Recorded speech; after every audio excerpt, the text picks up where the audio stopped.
友们好，现在您看到的是今日华尔街频道的专访栏目。在本期节目中，我们特别请到的是美国著名媒体 AXIOS 的记者 Shawna Chen， 他为我们介绍有关于华人社区中假新闻的流传。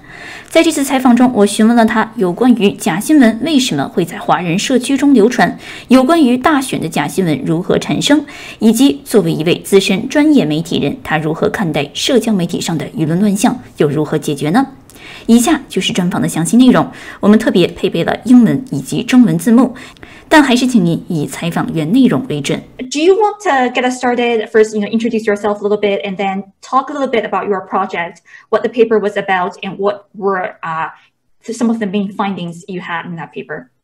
Yeah. So I am a reporter with Axios. I joined the team about a month and a half ago, and I also edit on the side a self-funded news outlet called The Yappy, which focuses on Asian American Pacific Islander politics and news. So we have been tracking misinformation among Asian American groups for a while on social media, because that has become such a pertinent issue heading into the election. I think misinformation in general is a big issue these days, right? You have Facebook and Twitter trying to do damage control before and after, same with Google.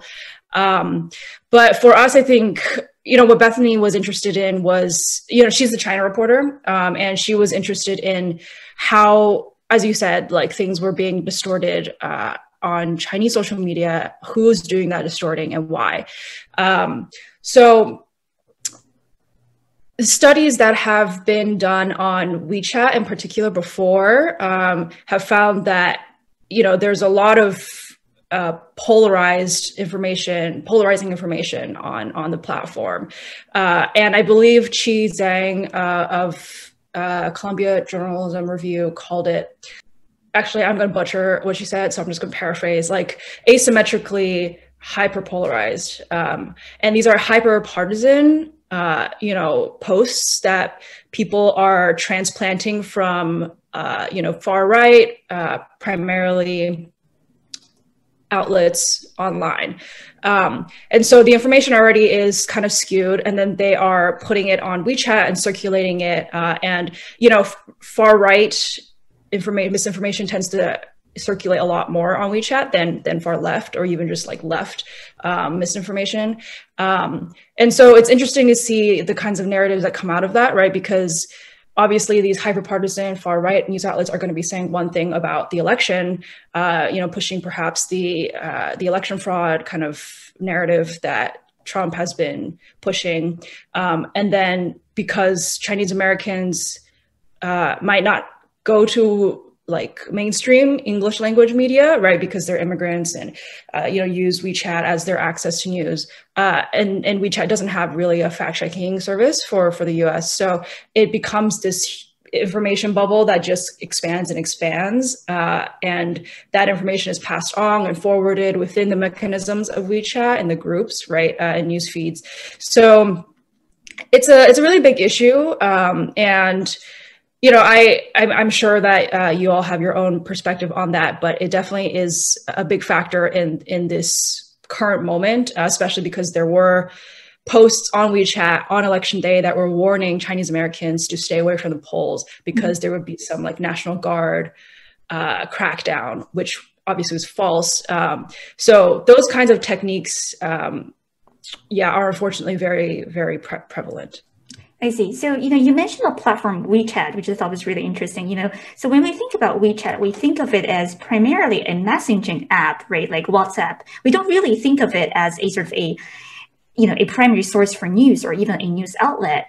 But how has WeChat become such a, primary source of news for so many Chinese Americans? And, why is this platform particularly conducive to the spread of disinformation?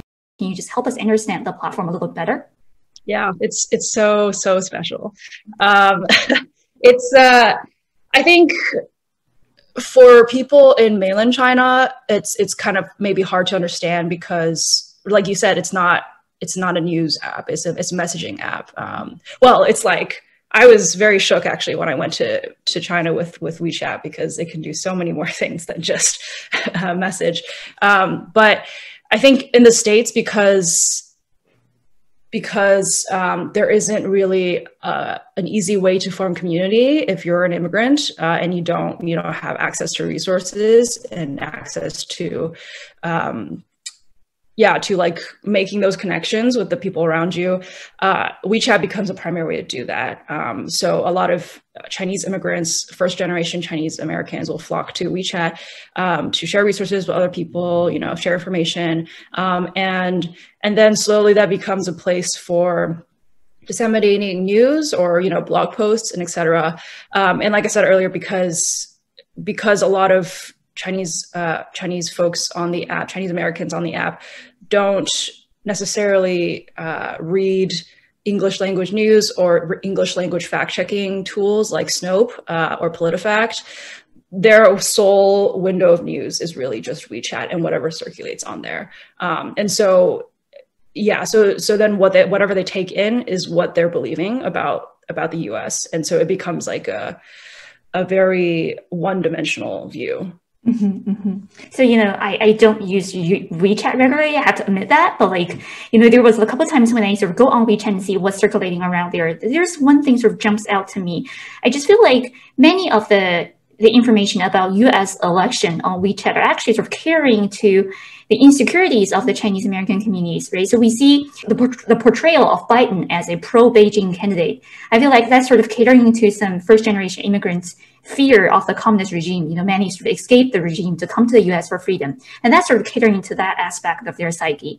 And sometimes I see, this overly simplistic portrayal of Black Lives Matter. And I feel like it's also sort of catering to first-generation immigrants' sort of scarcity mindset or, sort of innate fear of someone who's different than them. And, we have to admit that many first-generation immigrants are more socially conservative than their, than your younger peers.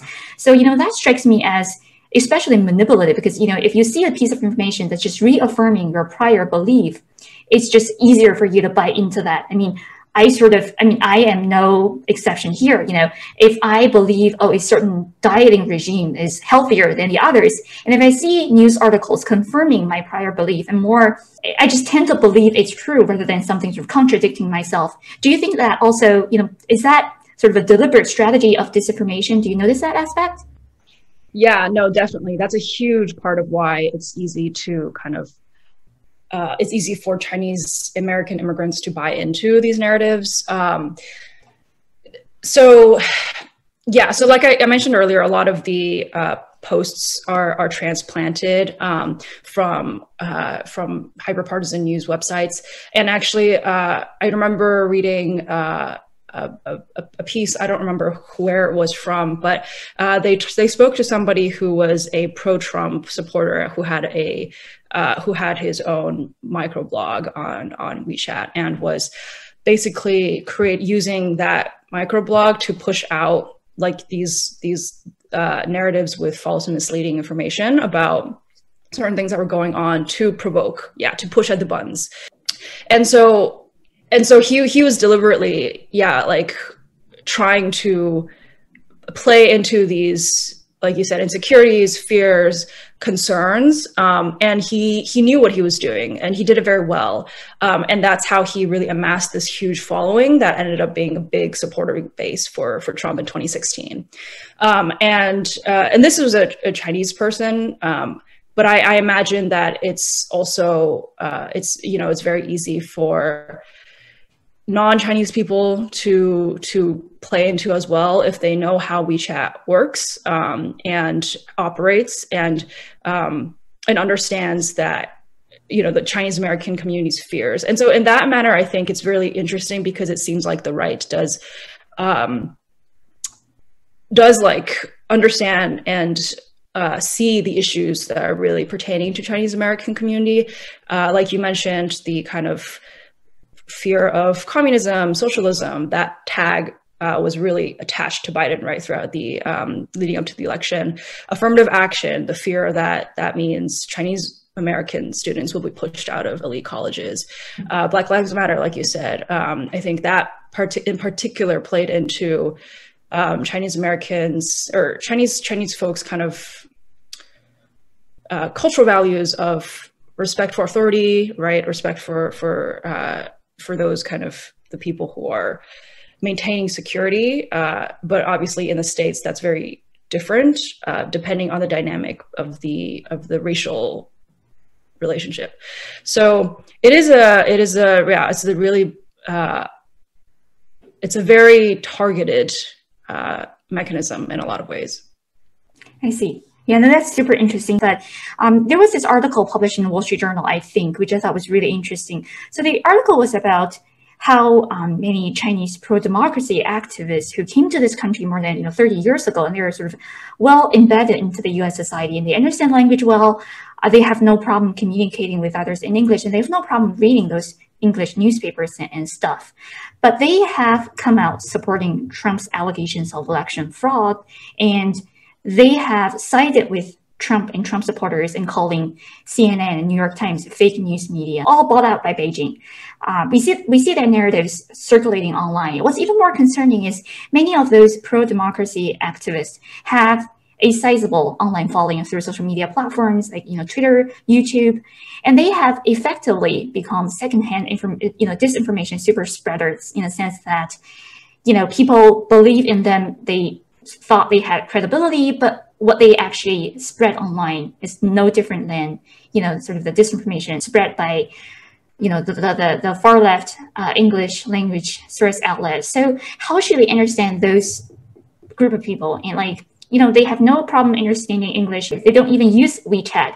Why would they buy into that narrative? And sort of just help us understand how did that phenomenon arise, in your opinion? Yeah. So, I mean, I think first, most importantly is to note that there are a lot of people who, grew up in the States, are used, speak English fluently, read it, understand it fluently. A lot of white Americans who are buying into this too. So, I think it's not solely Chinese Americans. And I think a lot of it, the reason that they're buying into these allegations of fraud, I think are the same reasons that any other Trump supporter is buying into it, which is that they don't want to believe that this person who they have supported, who they think aligns with their beliefs, has not won and is not going to be in power. And a large part of that has to do with the way that Trump has really discredited mainstream media over the years, like even leading up to 2016, right? He's very good at that, and kind of made himself to be this sole source of information. I'm the only one that you should listen to because I'm the only one that's right. Everyone else is out to get me. Yeah, and I think a lot of that again plays into some of the fears shared by perhaps first-generation Chinese Americans who fled, like you mentioned earlier, the communist regime. The way that a lot of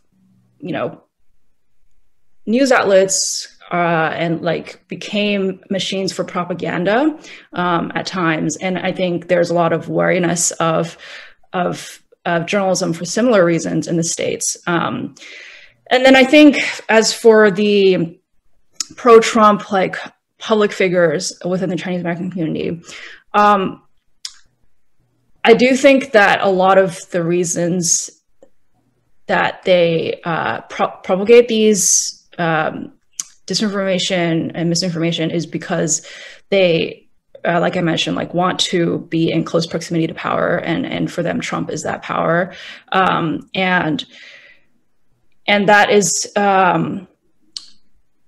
And I also think that the fear of, the Communist Democratic Party is also very real. That's also very real for Cuban Americans, as we saw in the election, who turned out for Trump in key states, and for Chinese Americans and Vietnamese Americans in particular.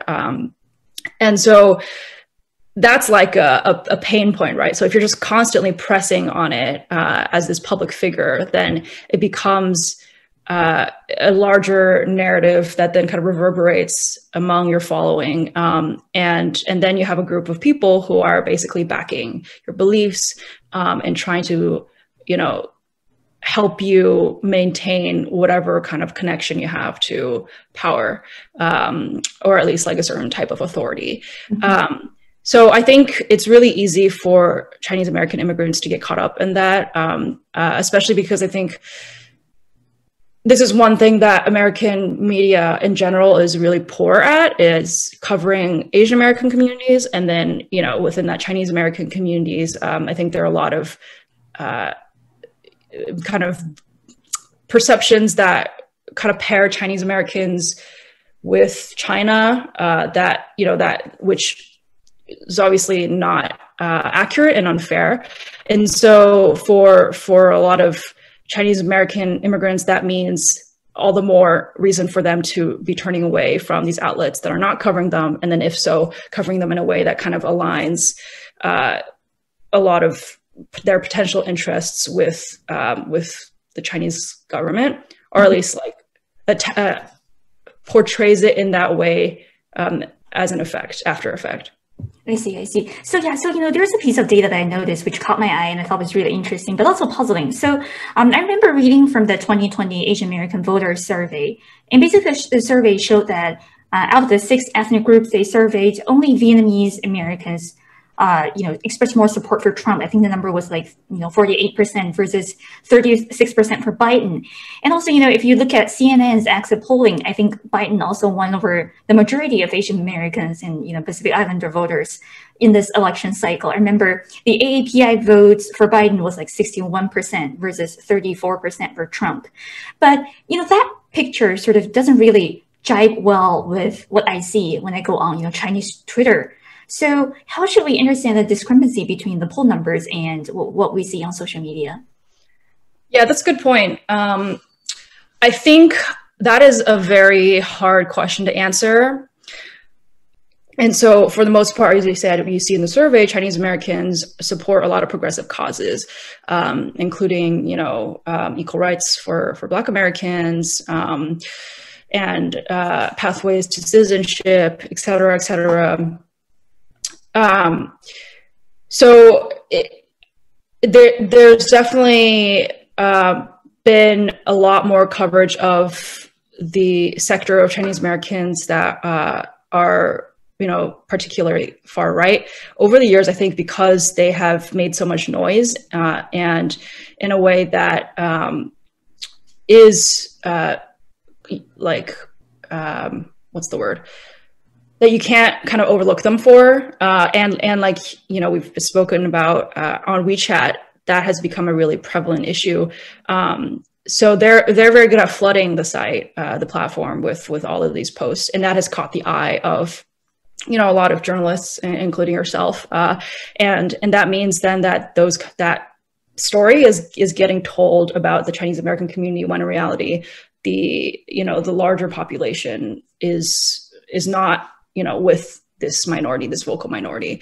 And you saw that with the Harvard lawsuit, with a lot of Chinese Americans, especially second-gen Chinese Americans, coming out to support affirmative action against the very, very well-organized, very vocal kind of anti-affirmative action Chinese Americans.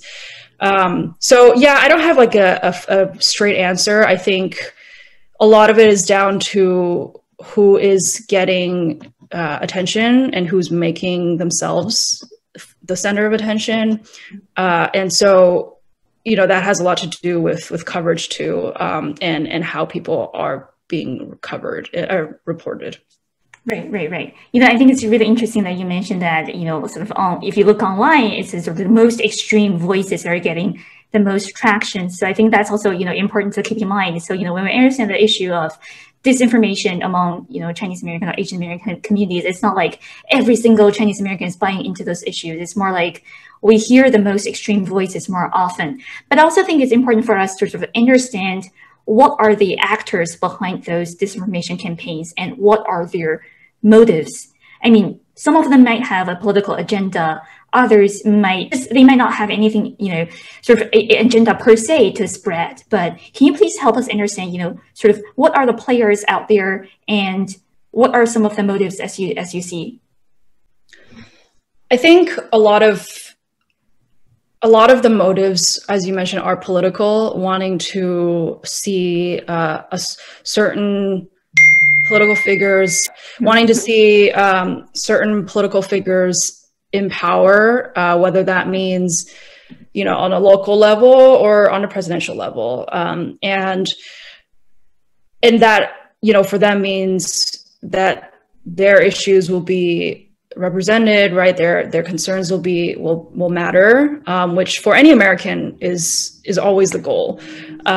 So in that sense, I don't think they're different from anyone else. I do think that there are outside forces that are attempting to cause chaos within the Chinese American community. Like I mentioned earlier, ProPublica reported on these unknown perpetrators who circulated the post about the National Guard coming in and cracking down on election day and told Chinese Americans to stay away from the polls. So nobody knows really who, or at least as far as I know, nobody knows who were the people behind that post. But clearly there was an agenda there of wanting to keep Chinese Americans who, like we've been talking about, overwhelmingly voted for Biden away from the polls. So there are definitely larger, motives at play. I also think that politicians are starting to recognize the power of WeChat. We saw a Democratic candidate, congressional candidate in Texas, kind of utilizing it to his advantage and trying to spread his message there. But that also means that a lot of, more conservative politicians are also potentially jumping on the bandwagon and using it as a platform, or at the very least, their supporters. So, I think a lot of it also is just people trying to perhaps make the Chinese American community something that is beneficial for them and advantageous for them in whatever manner, politically, pushing them to do certain things, playing into their fears. And a lot of it, I think, is a longer game too. Mm-hmm. I see. So those are like super helpful information. But, at the very last segment of this interview, I sort of wanted to invite you to teach me and also my audience some basics of a social media hygiene. I like to call it social media hygiene because I think it's just like washing your hands and, disinfect your surface. It's important to keep your social media habits top on form. So when I see something on Twitter, if it is a picture that's potentially wrong, how do I tell if it is wrong or not? What are some of the signs I should be on the watch out for? What are the warning signs that it could be part of a disinformation campaign? Yeah, definitely. That's a great question. So for photos, what you want to look for is whether it's photoshopped, whether it's, a fake. And a lot of times you can tell by looking at the outline of objects or people within the picture. If it's very jagged and, doesn't look quite natural, then that might be a sign. I think another way to do it is also to, you can click, I think it's the right click function, and search Google for this image. And a lot of times that will pop up, information about the image, information about where it came from.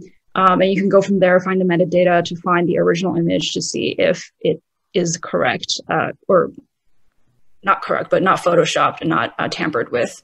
But that is like a really important thing, because I think a lot of people very willingly buy into, or maybe not I shouldn't say willingly. It's very easy to kind of fall for these tactics. And the other thing I think is also checking where the photo is coming from, who is the original poster on Twitter.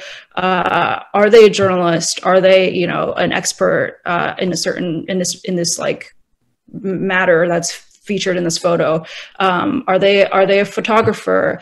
Or are they just, somebody who's on the web that likes to troll and retweet like weird things?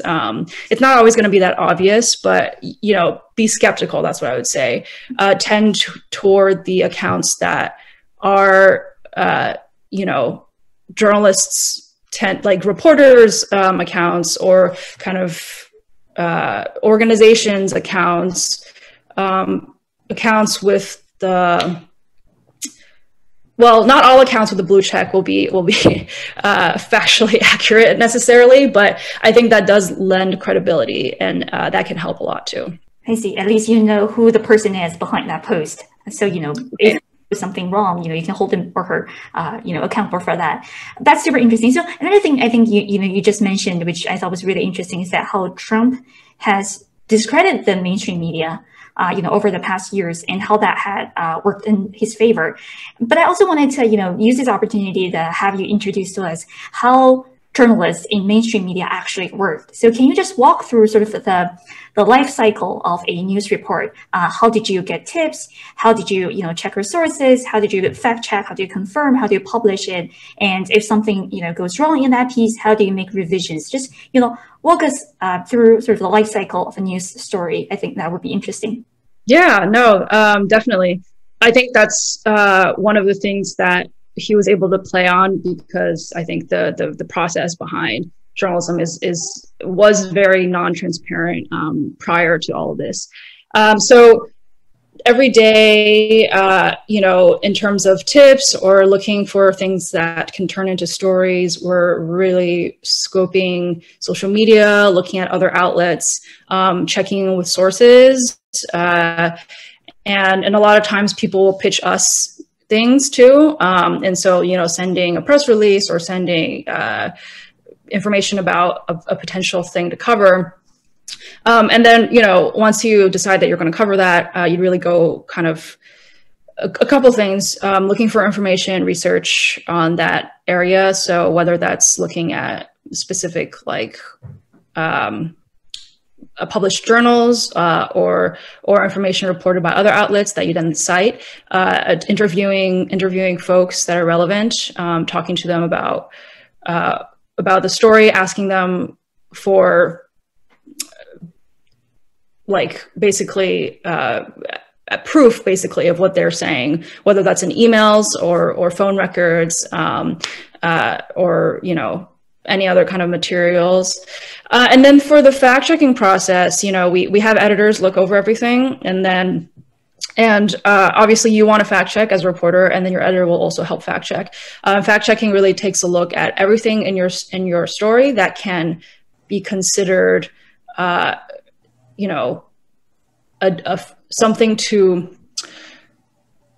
that could be discredited as not a fact. Mm-hmm. So if I'm saying, I walked outside today, you have to check, did I actually walk outside today? What's the evidence that Shawna walked outside today? Maybe that means looking at security cameras outside and making sure, or talking to somebody who was an eyewitness and knew that I walked out. And so that process goes for every single fact in your story. A lot of times it means going back to the source and confirming certain details, making sure that your timeline is correct, you're not misusing any information or misinterpreting information. I think that's really key. It's very easy to misinterpret things, obviously, for anyone. So it's important to make sure that's not happening. And then once it goes through rounds of edits, it goes live. And then if we have to make corrections, that's always the worst fear ever. We issue a correction, an editor's note at the bottom of the story saying, okay, this is reported earlier and it's incorrect in this manner. We've updated the story with the correct information. And that's a practice that's very widespread in the industry. You want to be clear with the reader what was the mistake, and understand that, and for them to understand what is actually correct. So yeah, that's kind of the process, and it's a very detailed, thorough process. So anything that I am working on will go through so many different iterations by the time it's done, because it's all about checking, fact checking, making sure the story is solid, and has the material that the audience needs. I see. No, those are super helpful tips. And I think, by now our audience should understand a little better how mainstream media actually works, as opposed to, what they see on Twitter and what they hear on Twitter. So Shawna, thank you so much for this conversation. It's been super helpful. I hope our audience will learn a lot from you as much as I did. Thank you so much. I hope we can talk at some point later. Thank you so much. Thank you. Okay. Can I add one thing really quickly? Absolutely. So I think there's a lot of a lot of concern about misinformation on WeChat, and I think it's very valid. I think there are a lot of people, though, who are doing great work and trying to counter that. A lot of Asian American advocacy groups, Chinese American advocacy groups, more progressive groups, and then also a lot of second-gen Chinese Americans who are really reaching out to their parents, especially now during the pandemic, to say, let's have a conversation. Help me understand where you're coming from, and please listen to where I'm coming from. Here's what's backing my argument and backing what I'm understanding. And I think that has bridged a lot of the gap. And it's a very slow process, but I think one that is positive and hopeful, and gives us something to kind of look toward, I guess, for the future in politics and all of this. So, but thank you so much for having me, and I really appreciated this time. So much for the insights. Thank you so much. Shawna, have a good rest of the day. Thank you. Take care. Take care. Bye.